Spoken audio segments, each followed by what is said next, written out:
Life Audio. Today on Talk About That, John tells us about the perils of recording an audiobook and unveils the latest theme music for his Quote of the Week segment. Meanwhile, I write love poems for a girl I'm not even interested in and tell the story of the time bathtubs got banned. Plus a conversation about the problems with modern content creation and how legacy artists like the Beatles would have handled it. Today's episode is not sponsored by gym memberships. For just $40 a month, you could lose up to 31 days.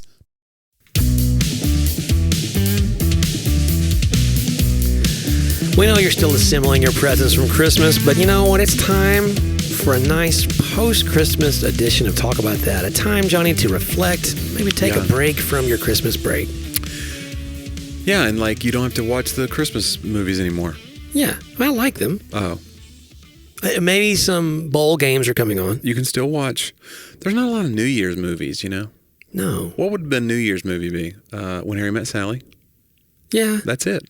Is it, though? No, probably not. Yeah, but that's the one I always think of. It has all the seasons or all the holidays in that movie, doesn't it? Yeah, but at the end, when they finally get together, it's Old Lang Syne is playing. And that's true. It's a great, that's a really, I mean, if it's possible for that to be an underrated film, which I guess it's not possible. No.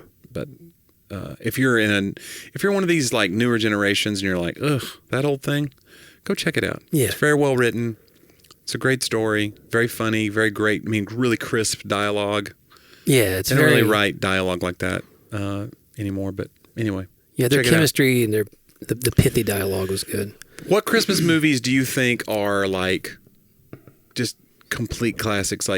You wouldn't touch a frame of it. When they made The Grinch with Jim Carrey, although I liked Jim Carrey, I was like, oh, they're going to mess it up, because the perfect thing about The Grinch was Boris Karloff's narration, and it was 20 minutes long with commercials. It was kind of perfect.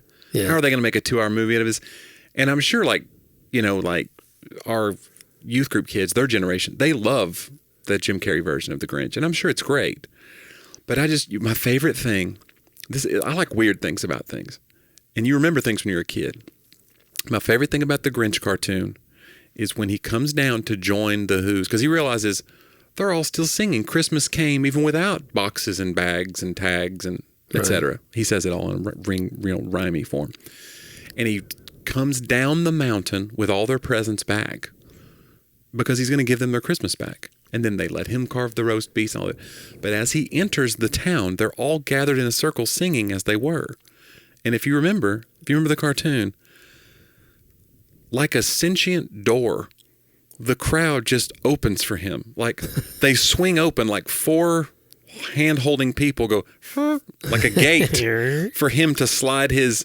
And I always thought it was so funny. Yeah. So go back and watch the old Grinch, and you'll see that they're holding hands in a circle, and then like an odd collective doorway, Isn't it funny, though, the suspension of belief, though, because you would find that funny in a story about a creature that's called a Grinch. Yeah.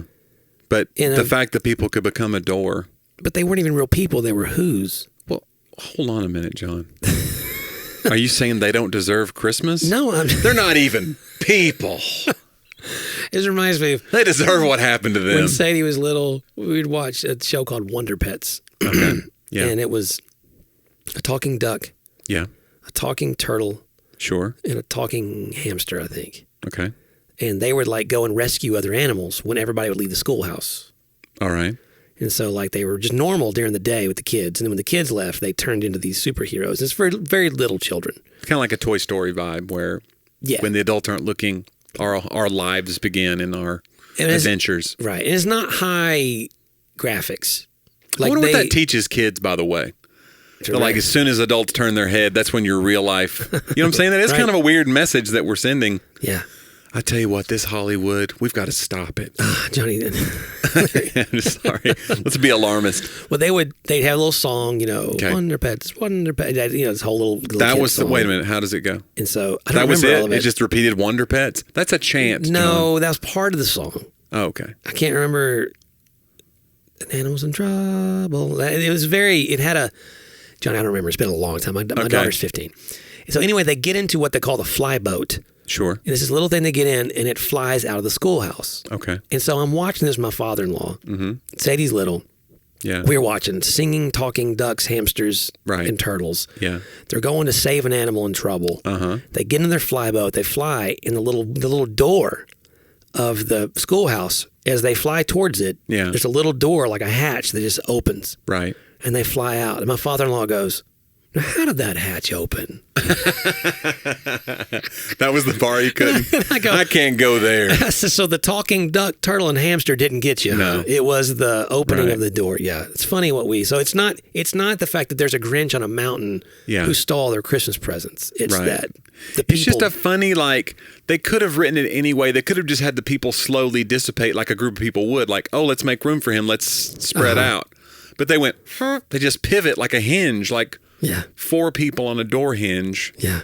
Opened up for him to bring maybe at the that sleigh point in. the graphic designers are like, look, he was. We're out of. I'm out. I got a deadline. You're probably right. I have worked all the hours. Unless you want to pay me time and a half, this is going to be a door hinge of people. Yeah, that's great. That's very funny. Yeah, but I don't know. Yeah, but The Grinch, to me, How the Grinch Stole Christmas, with Boris Karloff narrating, it's just so good. And a lot of people don't know. This is a little bit of trivia for you. The voice of you're a foul one, Mr. Grinch. You're a mean one, Mr. Grinch. Also was the voice of a very famous brand cartoon character. Do you know who it was?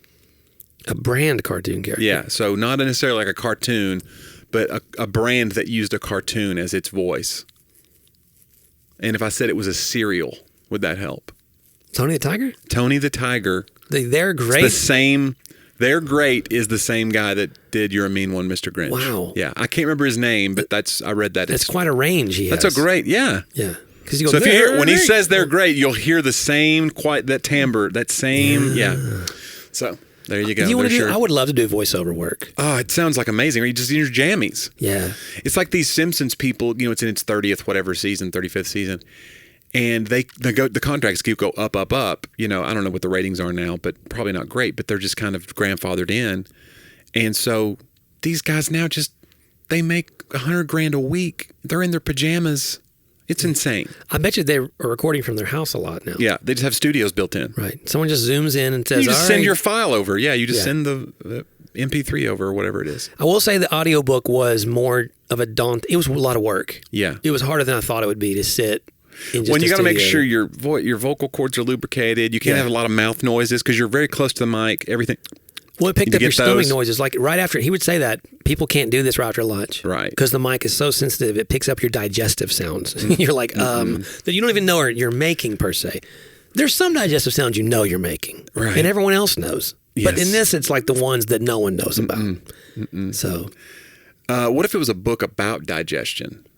That would be... You're trying to illustrate. Narrated by John Driver. Yeah. Sound effects. And then the duodenum does this. And then what is a duodenum? I just know.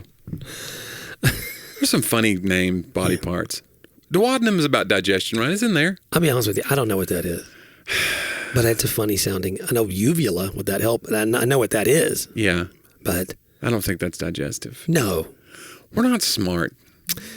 No. But... We mean well. We have microphones. We'll never do you no harm. We got a podcast. Take that, world. Take that, school bullies who said I wouldn't amount to anything. Nobody really said that. You don't think so? Bullies weren't that, what I'm saying? They weren't like trying to take you down. Right. Like you'll never, I always thought that was so funny when you had like the American Idol winner.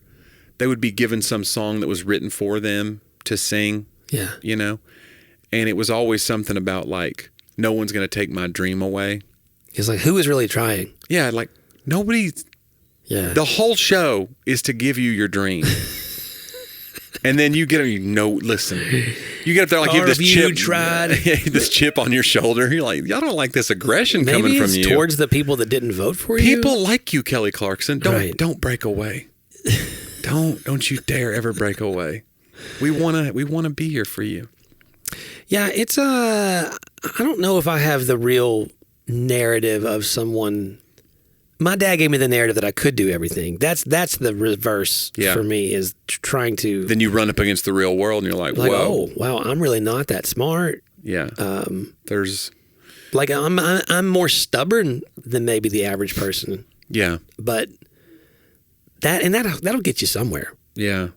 Like, I don't know. Like what I do, there's a lot. It's so interesting because I'll watch these videos on TikTok and they're about TikTok or they're about the algorithm or whether or not it's killing us. Creativity, it's, you know, what it's doing to us, but they're on the thing that they're kind of lampooning or decrying or satirizing. right. And it's kind of funny to be, because you're in the system and you're talking about the system, but you're monetizing that. So that video that you're saying, oh, well, we got to figure this out. But this guy was on there. So anyway, I wanted to get to this because I thought this was a good topic for us today because he was talking about, especially as we enter a new year and people start talking about like what they're going to, you know, is new year, new me. We've had those conversations before. And so we always do these assessments with that, whether you mean to or not. So I was thinking about that for me in my job. But this guy was talking about, evidently he's a singer, songwriter, and he had kind of a moment on TikTok a couple of years ago. I don't know his name. I can't remember his name. He's kind of a handsome guy, whatever. And so he was talking about creatives if they had to live in the TikTok world now. So let's say the Beatles. If the Beatles were told like, hey, these songs are great, but you need to be making a live video from the studio, you know, 5 times a day to bring your fans along for this experience, or this won't go anywhere. Like, hey, you know, listen, Let It Be is great, but no one will ever see it unless you just do constant wall-to-wall streaming. Yeah. And stay in front of these people. Like it's an odd to think about. Like even like a recent band like Radiohead, like they were so different than mainstream at the time. But like would they have been allowed to thrive? They would have had to do the most uncool thing you can do, which is go beg people to watch you. And that's not what we want. We want an artist. In the old days, we wanted artists to be like mystical, like almost like other, alien than us. Like I've done shows before where they go, I was told early in my career, if it's a dinner and they want you to sit at the table with them, don't do it. Because, now this may be different in church market because it's more relational. Right. But you're kind of told you want the crowd's first view of you to be from behind that curtain. You appear and you kind of float out there and do what you do that they could never do. And you want to create that distance between you and the crowd. Yeah. And I know comedy's about connection, but there is something to that a little bit. But he was just kind of talking about this idea of like, would a legacy artist, could they adapt? Would we end up with the same artists? It would be so different. Because basically the people that thrive in this system, they've learned to harness this, it's almost like democratic, but it almost shows us how stupid we all are. Because like Albert Brooks said that. He was doing this interview. Albert Brooks is one of my comedy heroes. He would do these very strange, he's made some films that he wrote, directed, and starred in, and they're all just brilliant to me. But he also would go do these appearances on Johnny Carson where he would do like stand-up bits, but they were these huge high concept bits that he had never workshopped, but he got Jonnie to buy in. And he said, he was doing an interview recently on a podcast, and he said, I'm not saying my way was better, but it was better for me because I didn't have to, like now I would have to get everybody on board. Right. And in the early day, I just had to get one guy to sign off. Johnny Carson said, you're funny. And then if you get on Carson and it's a hit, you've had him. It's like you're a made man. It's like the Don of the Mafia said, this is our guy. And now 30 million people saw it. It changes your life. You know what I'm saying? It's so strange. And in a way, we've taken away those guys in suits that said, this is the funny people. But are we better for it? Now it's like we have to convince artificial intelligence, we have to trick it to disseminate our content out to other people. And then they do get a voice, and I do like that part of it. But it also is just strange, and I wonder what we're doing. Like, what's going to happen to art? The other thing the guy said that I thought was interesting, I wanted to get your take on it. Sorry if I'm steamrolling. But he said, art, like especially music, and what you do, which is writing, you make it by going away for a little while. So like, you know, if it's time, okay, we've been on tour. If you're an artist, if you're a music artist, you've been on tour, we're exhausted, but now it's time to go write the next record. Yeah. You can't do that now. If you take a break, people forget about you. Right. So even while you're writing the record, you got to be like, grinding on this new song, fam. You have to be in front of them. How is that affecting your creative process? Right. Like, what is the art going to look like 10 years from now? Because these people that are in this washing machine of creativity, while they also have to stay in front, like, what is it going to, is the art going to be better, worse? Is it going to be different? I don't know. What are your thoughts? Because you always talk about going, the dream of a writer is to have a writing cabin. You go away, you write. It's not realistic. Right. But in a way, you have to go find somewhere. You said you were looking for somewhere in town to go be your writing spot. Yeah. Jonnie, well, this is odd timing, but we probably should take a moment here from a word from a few of our sponsors. Sure.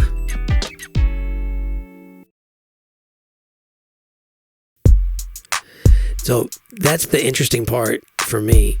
Is, to me, creativity comes out of the wilderness to some extent. Yeah. It comes out of isolation. I'm reading an interesting book by a Japanese theologian from the mid-20th century, and he talks about the wilderness being a place where danger and promise intersect. Mm-hmm. And there's that theme in Scripture, certainly the theme even in creativity.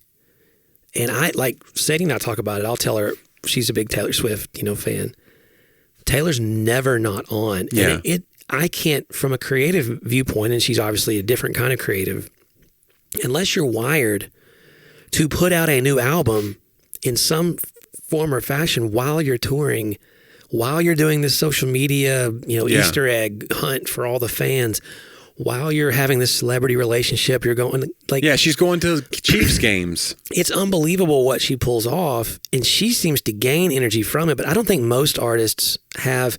That's what I told Sadie, is like, most artists aren't both that prolific as a writer and that prolific as a performer. Like, she seems to be equal in both spaces. There are some performers, like someone's writing their songs, and man, they're just going to go out and they're just going to burn up the roads and they're going to burn up the airwaves. They're going to do it all the time. I think a lot of true writers generally want to find a spot to recharge away from people, and then you get into your creative space.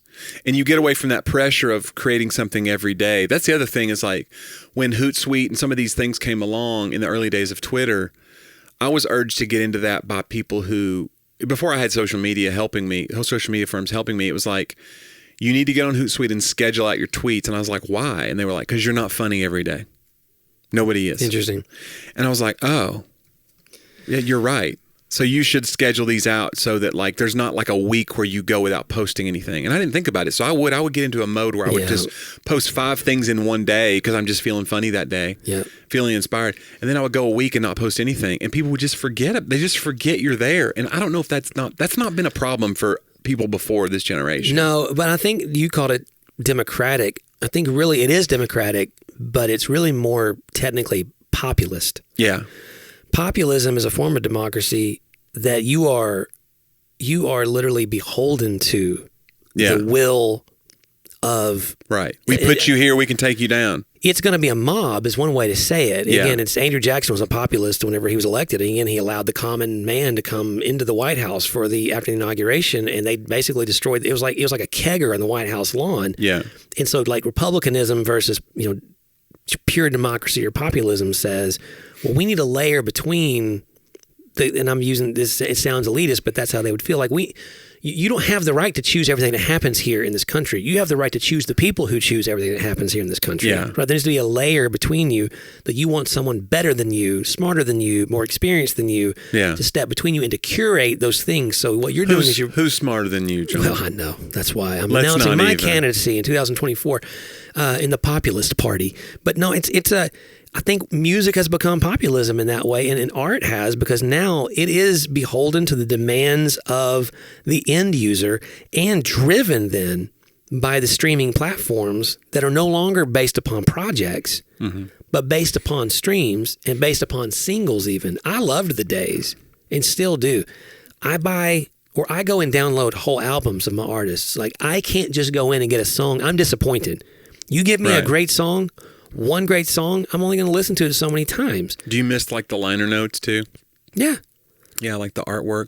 You felt like pressure to put like something pithy together as like artwork or something, Yeah. And now it's just like, here's my face, here's my songs. Right, and I think you're trying to impress the algorithm feels so inauthentic to me because, and I get it gets it to more people. But you're right, like when we do book releases or whatever, and we're dealing with social media stuff, I mean, there is this sense of, oh, you can't hashtag racism. Yeah. It'll get flagged. Right, right. So it's a book about racism, but you can't say that. But now that's a buzzword. It's a hot word or right. whatever. And so they'll take this out. So you have to find some way. And you got to trick the algorithm. For me, there's like this sense of, really? Like, I just want to say these things. And I get it. It's a crowded world. And these, the Gen X in me sounds like someone shaking their fist at the heavens a little bit on it. But you go, hey, whatever happened to the ability for this to have long form value because someone took the time, and there's no time. That's really what has happened. There's no time anymore for your thing to take on. Yeah. For it to take root. Like it's going to have to be now or never. And think about when we were songwriting, even early 2000s, producers would tell us, well, it's been 35 seconds and we haven't got to the hook of your song. Yeah. Like I've heard some old Christmas music during the holidays with a 2-minute intro. Right. You know what I'm saying? Like we haven't even got to. Yeah, but there's always outliers that you can be like, yeah, and then they go, yeah, but that guy's a genius, John, and you're not. Well, correct, but don't bore us. Get to the chorus. And I agree, my song sucked. I'm not getting John, at that. that's not what I meant at all. But I'm just saying, like. I'm just glad you said it. But much to your point about the Beatles, though, how much would the rules have been allowed for what we consider brilliant now? Yeah. But they're grandfathered into brilliance, but we now have reworked the rules of brilliance to where who's brilliant out there that we're not hearing because they're not playing by the rules. Yeah, I do think it's interesting, though, and I think this is a positive thing, is that more average-looking people and even ugly people are being allowed to have music careers now. I think that's a good move. I like that. Yeah. Because it was for a while like we only wanted music from attractive people, and comedy, you don't want comedy from attractive people. You want comedy from like an ordinary-looking person, not like a distractingly ugly person, but like an everyday person. Right. Because otherwise it's like, what are you doing joking about? What are you doing? Right, you having no real problems. Right. But like we want our music from attractive people. Even the Christian music, we wanted, you would be made up. You would be whatever. You'd be packaged. And now you don't see that as much anymore. I don't know. It's interesting. I do think that there's been a little bit of a healthy, I saw a thing the other day on social media. It was she was a meteorologist in some, local market. Mm-hmm. And she was a mom or whatever. She's wearing some pants and a blouse. Yeah. And there's some dude that goes on their social media platforms that just like, hey, if you don't want people to think you're a man or something, you shouldn't wear pants like that. Like he's always heckling her. Wow. And she's taking the live feed while she's on the air. And it was really awesome. Like she stopped. She's like, hey. And she named the guy who keeps sending it, said, listen, just so you know, this is what a real, actual woman looks like in her 40s or whatever. Right. So like, hey, everybody, let's do better. Yeah. Well, she finally called out, like, you shouldn't be ashamed to look like a real human doing your job because somebody decided I'm going to guarantee you the guy sending that. Oh, yeah. Probably not a looker. He's in his sweatpants, too. Right. Listen. And Jonnie was that guy. I only get, well, she got the weather wrong. You know what I'm saying? It's not about what you're wearing until I get rained out. Right. Now Jonnie is furious. Ugh. Yeah. How dare you? Meteorology's hard, John. Ugh. The study of meteors, I don't know how people do it. It seems like it doesn't affect us that much. Right. But somehow Then there's cosmetology. Oh, goodness. It's a lot. Yeah.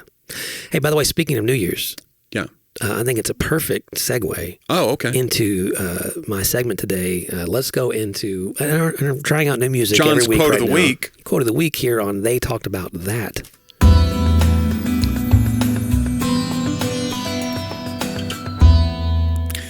That one, again, you've missed every week.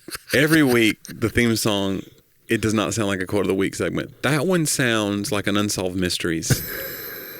Doesn't it? Maybe it is. Maybe I am the Unsolved Mysteries. It sounds like a cross mystery. between Unsolved Mysteries and like X-Files. Like, ooh, spooky, something. Aliens Jonnie, this week? I'm terribly mysterious. You are. This comes from Abraham Lincoln.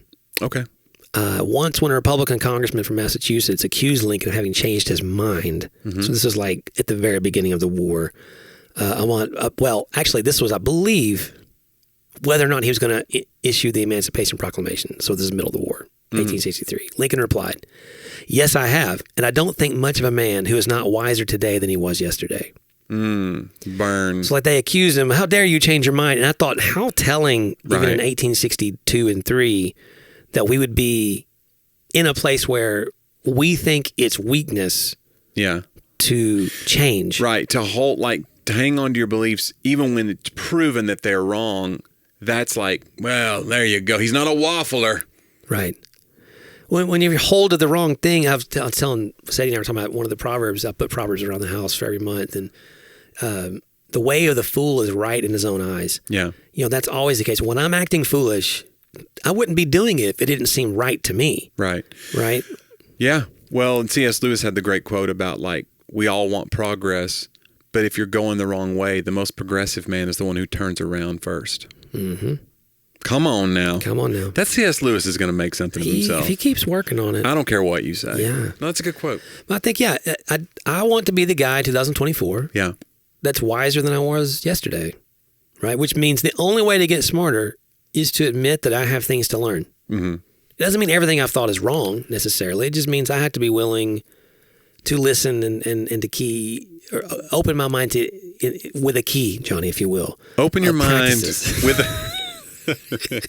to new things. I mean, it's a proverbial key. It's not a real key, guys. Don't stick a key in your mind. It doesn't work. I've tried it. It doesn't work. It doesn't start anything. You can turn it all you want, but that's not how it works. So, and I'm not going to play the music out anymore. Oh, you're not going to? No, we didn't do it last episode either. I'm just going to. You're going to. Soon we're going to land on just because I was making fun of it? No, soon we'll land on the fun. It's just less production edits to do. Oh, that's true. But soon we'll be into the actual music we use every time, and at that point, then. You're going to get there because you've exhausted a lot of bad options. We figured out how not to do it. How not to do that. Okay, John, let's wrap it up here and let people celebrate their New Year's. By the way, we hope you are with your loved ones and you're looking forward to 2024 because I am, and we thank you for listening. We're going to end this. This is This Week in History. John, it's the same what we call Talk About Then.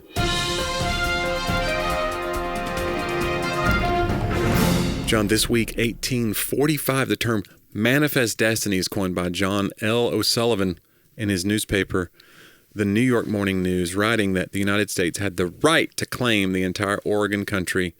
And his quote was, "That claim is the right of our manifest destiny to overspread and possess the whole of the continent, which the Providence, capital P, has given to us."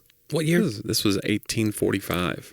Wow. What are your thoughts on what that led to and the idea? I mean, it really is inextractable from 19th century American history. Yeah. Like it's almost one of those things. It's a feature. You know what I'm saying? It's not a bug. Like it is a part of the way of thinking.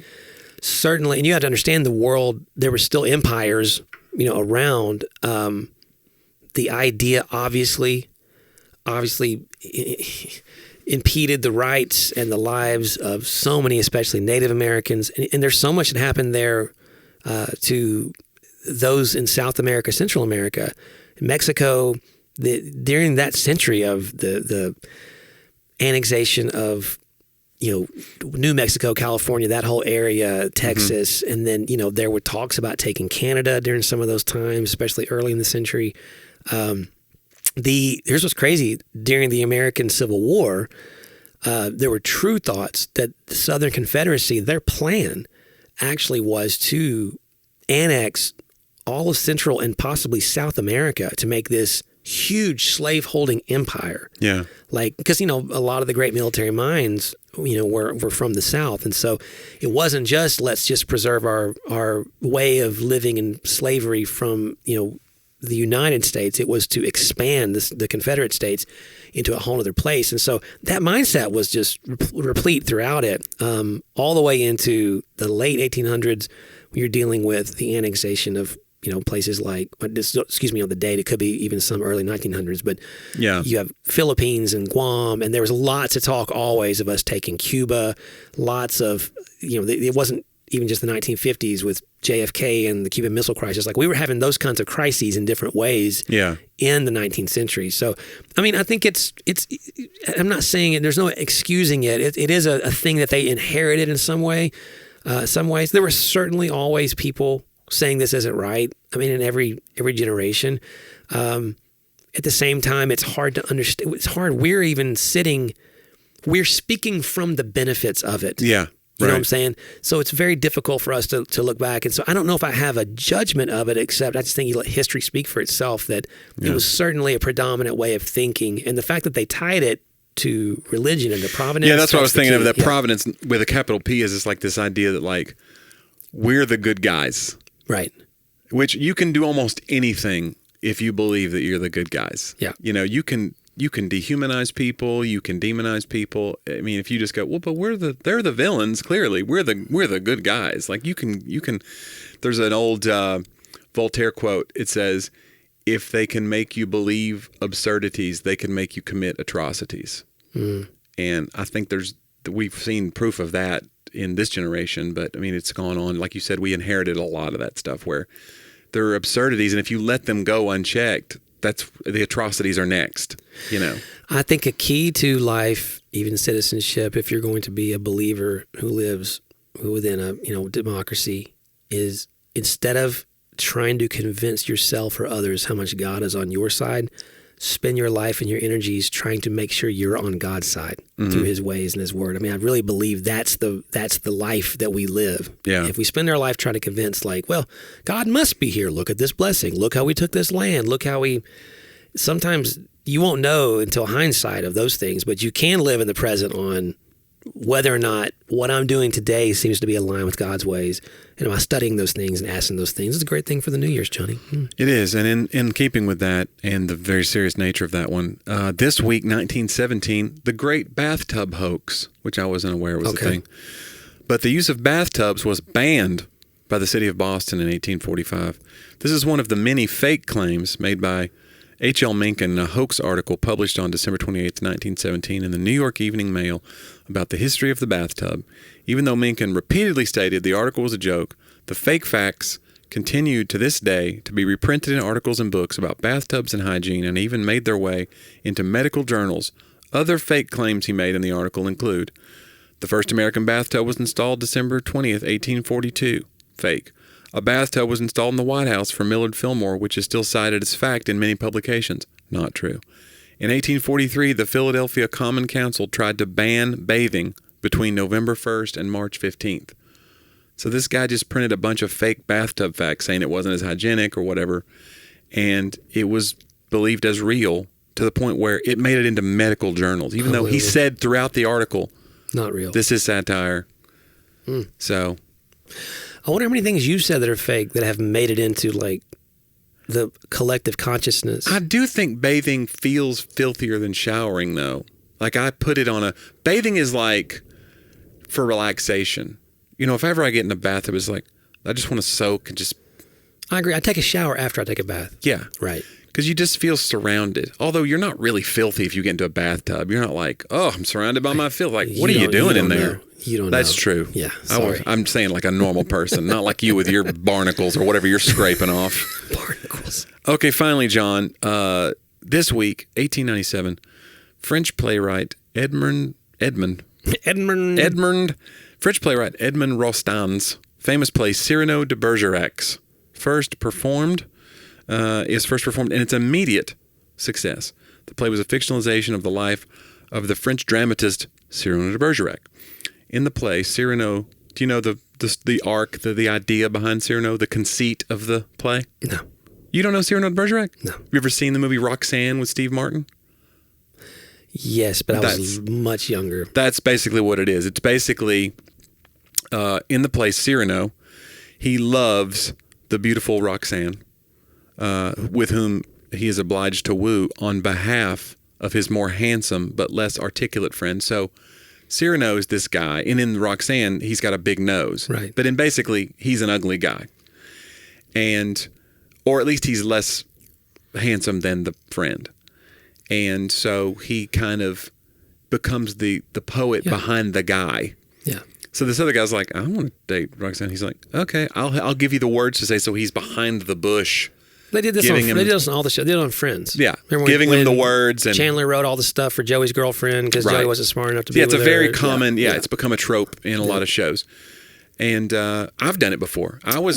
This is true. This is a little story you might not know about me. What? So I had a friend, and he was kind of a playboy.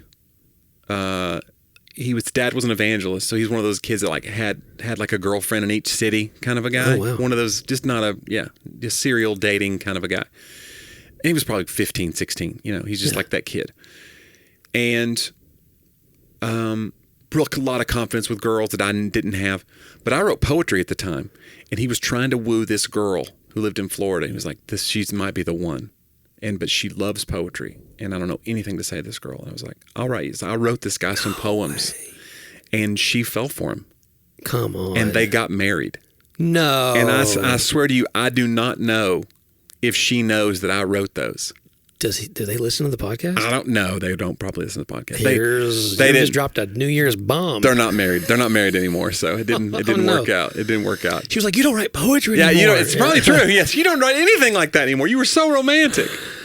Oh, Jonnie. Yeah, I was the Cyrano. Wow. I don't think I'm that much less good looking than this guy. But I didn't really I wasn't trying to woo her. I was just trying to help my friend. You didn't feel good looking on the inside, Jonnie. Come on.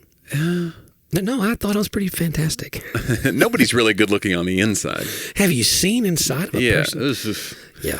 But yeah, that's fascinating. But Cyrano, yeah, it's great. And if you ever get a chance, it's a great. I mean, I know I'm old, but go watch the 1987 film Roxanne. Steve Martin, classic film, beautiful, and it's kind of a modern retelling of Cyrano de Bergerac. I highly recommend it. Great movie. Who plays Roxanne?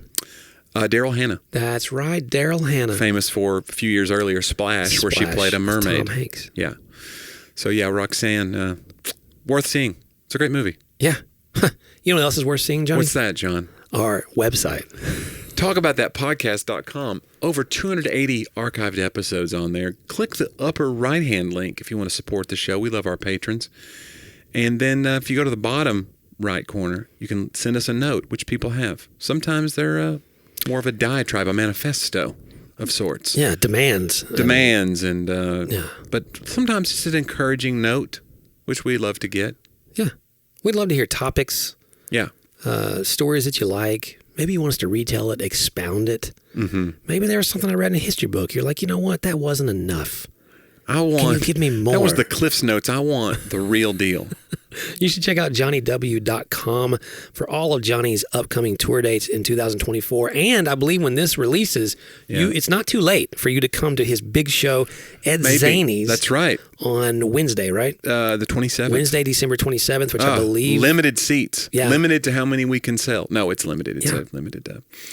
And then in the new year, I've got so many cool things coming up. And I'm even going on some more tour dates with Mr. Nate Bargatze on his arena tour. So you can see me open for Nate and get 2 comics for the price of 1. Let me tell you something. It's one of the best shows I've ever been to. And you killed, man. Thanks. It was great.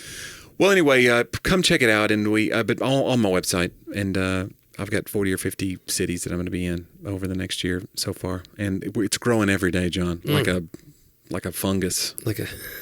I don't know. Something good. What grows like fungus. A mushroom? Yeah. Like a non-poisonous.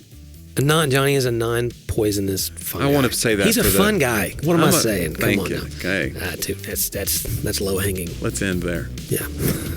Guys, thank you so much for listening. And Happy New Year. We'll see you in 2024 here on Talk About That.